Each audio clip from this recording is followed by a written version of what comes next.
యోవేలు గ్రంథము 2వ అధ్యాయము.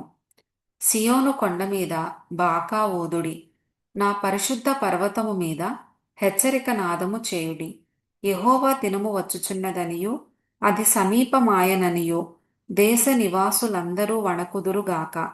ఆ దినము అంధకారమయముగా ఉండును, మహాంధకారము కమ్మును, మేఘములును గాఢాంధకారమును ఆ దినమున కమ్మును. పర్వతముల మీద ఉదయకాంతి కనబడునట్లు అవి కనబడుచున్నవి. అవి బలమైన ఒక గొప్ప సమూహము. ఇంతకు ముందు అట్టివి పుట్టలేదు, ఇక మీదట తరతరములకు అట్టివి పుట్టవు. వాటి ముందర అగ్ని మండుచున్నది, వాటి వెనుక మంట కాల్చుచున్నది.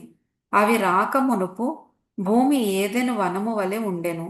అవి వచ్చిపోయిన తరువాత తప్పించుకొనినదేదియూ విడువబడక భూమి ఎడారి వలె పాడాయెను. వాటి రూపములు గుర్రముల రూపముల వంటివి, రౌతుల వలె అవి పరుగెత్తి వచ్చును. రథములు ధ్వని చేయునట్లు, కొయ్యకాలు అగ్నిలో కాలుచు ధ్వని చేయునట్లు, యుద్ధమునకు సిద్ధమైన శూరులు ధ్వని చేయునట్లు అవి పర్వత శిఖరముల మీద గంతులు వేయుచున్నవి.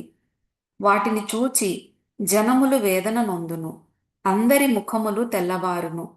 బలాఢ్యులు పరిగెత్తునట్లు అవి పరుగెత్తుచున్నవి, శూరులు ప్రాకారములను ఎక్కునట్లు అవి గోడలు దాటుచున్నవి.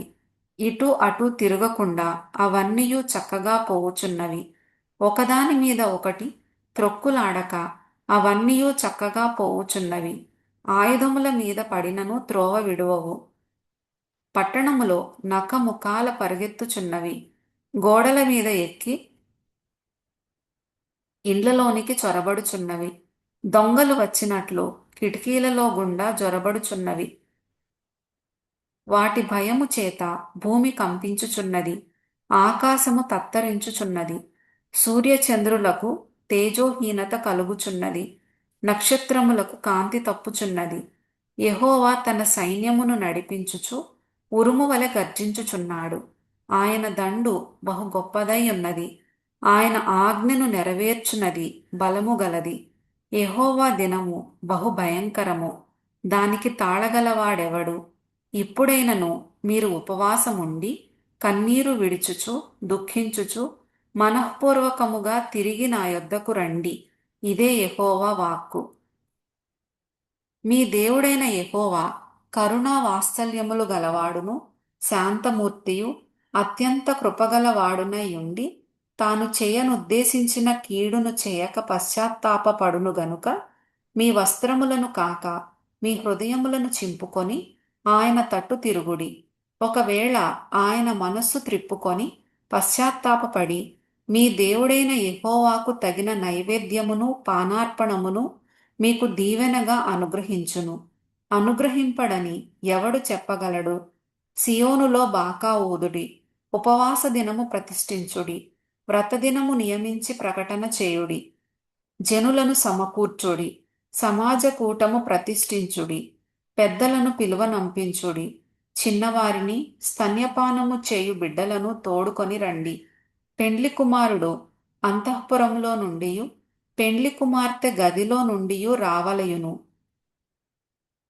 యెహోవాకు పరిచర్య చేయు యాజకులు మంటపమునకును బలిపీఠమునకును మధ్య నిలువబడి కన్నీరు విడుచుచు, యెహోవా నీ జనుల ఎడల జాలి చేసుకొని అన్యజనులు వారి మీద ప్రభుత్వము చేయునట్లు వారిని అవమానమునకప్పగింపకుము. లేని ఎడల అన్యజనులు వారి దేవుడు ఏమాయనందురు గదా అని వేడుకొనవలెను. అప్పుడు యెహోవా తన దేశమును బట్టి రోషము పూని తన జనుల ఎడల జాలి చేసుకొనెను. మరియు యెహోవా తన జనులకు ఉత్తరమిచ్చి చెప్పినదేమనగా, ఇకను అన్యజనులలో మిమ్మును అవమానాస్పదముగా చేయక మీరు తృప్తి నొందునంతగా నేను ధాన్యమును, క్రొత్త ద్రాక్ష రసమును, తైలమును మీకు పంపించెదను. మరియు ఉత్తర దిక్కు నుండి వచ్చు వాటిని మీకు దూరముగా పారదోలి ఎండిపోయిన నిష్ఫల భూమిలోనికి వాటిని తోలివేతును. అవి గొప్ప కార్యములు చేసెను గనుక వాటి ముందటి భాగమును తూర్పు సముద్రములోకిని వెనుకటి భాగమును పడమటి సముద్రములోకిని పడగొట్టుదును. అక్కడ వాటి దుర్గంధము లేచును, అవి కుళ్ళు వాసన కొట్టును. దేశమా, భయపడక సంతోషించి గంతులు వేయుము, యెహోవా గొప్ప కార్యములు చేసెను. పశువులారా భయపడకుడి, గడ్డిబీళ్లలో పచ్చిక మొలుచును, చెట్లు ఫలించును, అంజూరపు చెట్లును ద్రాక్ష చెట్లు సమృద్ధిగా ఫలించును. సియోను జనులారా ఉత్సహించి మీ దేవుడైన యెహోవా యందు సంతోషించుడి. తన నీతిని బట్టి ఆయన తొలకరి వర్షమును మీకు అనుగ్రహించును. వాన కురిపించి పూర్వమందు వలె తొలకరి వర్షమును కడవరి వర్షమును మీకు అనుగ్రహించును. కొట్లు ధాన్యముతో నిండును, క్రొత్త ద్రాక్షారసమును క్రొత్త తైలమును గానుగలకు పైగా పొర్లిపారును. మీరు కడుపారా తిని తృప్తి పొంది మీ కొరకు వింత కార్యములను జరిగించిన మీ దేవుడైన యెహోవా నామమును స్తుతించునట్లు నేను పంపిన మిడుతలును గొంగళి పురుగులును పసరు పురుగులును చీడ పురుగులును అను నా మహాసైన్యము తినివేసిన సంవత్సరముల పంటను మీకు మరలనెత్తును.